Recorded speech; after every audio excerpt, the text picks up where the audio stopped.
কংগ্ৰেছে এতিয়াও নিৰ্বাচিত কৰিব পৰা নাই বিৰোধী দলৰ দলপতি।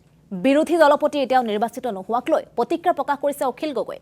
গৌৰৱ গগৈক ৰজাৰ দৰে মানুহৰ লগত তুলনা অখিলৰ। দিল্লীৰ ওপৰত নিৰ্ভৰশীল হোৱাৰ বাবে কংগ্ৰেছৰ অৱস্থা এয়া। গৌৰৱ লুৰিনৰ ওপৰত মৰমৰ ভাৱ আছে। আঞ্চলিক শক্তিশালী কৰিবলৈ হ'লে লুৰিনে শাৰীৰিক অৱয়ব সলনি কৰিব লাগিব। মই যদি এজনো বিধায়ক জড়ি কৰাব নোৱাৰিলো হয় মই প্ৰথমেই পদত্যাগ কৰিলো হয়, এনেদৰে মন্তব্য কৰে আজিৰ দিনটোত অখিল গগৈ। অখিলৰ মন্তব্য মুঠত শুনালৈ বিচাৰিছো।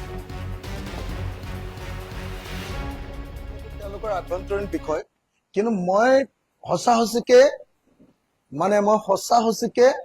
গৌৰৱ গগৈ আৰু আমাৰ লুৰিন এই দুইজনৰ প্ৰতি মোৰ সাংঘাতিক ধৰণৰ মৰমৰ ভাৱ, খুব চেনেহৰ ভাৱ, খুব শুভ ইচ্ছা আছে।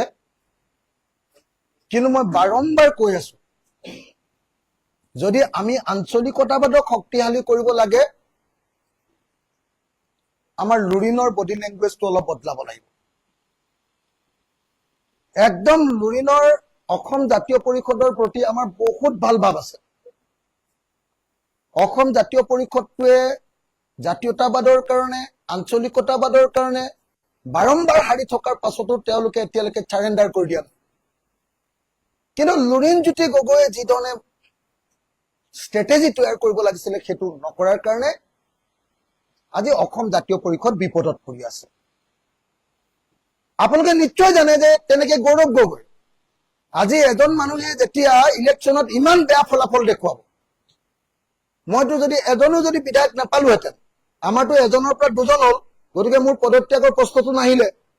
কিন্তু যদি মোৰ থকাতকে যদি কম হলহেঁতেন বা এটাও যদি মই বিধায়ক পদ নাপালোহেঁতেন, তেতিয়াহ'লে কিন্তু মোৰ প্ৰথম কাম হলহেঁতেন সভাপতি হিচাপে মই ৰাইজৰ দলৰ পৰা পদত্যাগ কৰাটোৱে মোৰ প্ৰথম কাম হলহেঁতেন।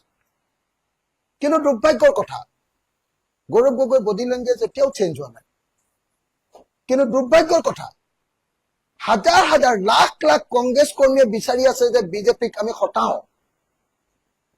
কিন্তু লাখ লাখ কংগ্ৰেছ কৰ্মীৰ প্ৰতি শ্ৰদ্ধা জনাই গৌৰৱ গগৈ কংগ্ৰেছৰ প্ৰকৃত যোদ্ধাসকল, কংগ্ৰেছৰ প্ৰকৃত কৰ্মীসকল, কংগ্ৰেছৰ প্ৰকৃত মানুহবিলাক যিবিলাকে কষ্ট কৰি কংগ্ৰেছটো কেতিয়াও গ্ৰাছ ৰুটত গাঁৱে ভূঞে নগৰে চহৰে ৰাখি আছে, তেওঁলোকৰ চেণ্টিমেণ্টটো এতিয়ালৈকে বুজিবলৈ চেষ্টা কৰা নাই।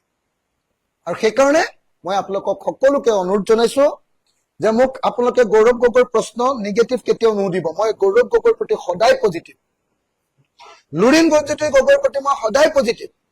কিন্তু তেওঁলোকে তেওঁলোকৰ স্বভাৱ, তেওঁলোকৰ বডি লেংগুৱেজ, তেওঁলোকৰ যিটো কি কয় অহংকাৰ, সেই অহংকাৰটো কমাব পাৰিলে আমাৰ ভাল দিন আকৌ ঘূৰি আহিব। কিন্তু কথাটো হ'ল সেইটো তেওঁলোকৰ আভ্যন্তৰীণ বিষয়, কিন্তু মই সঁচা সঁচিকে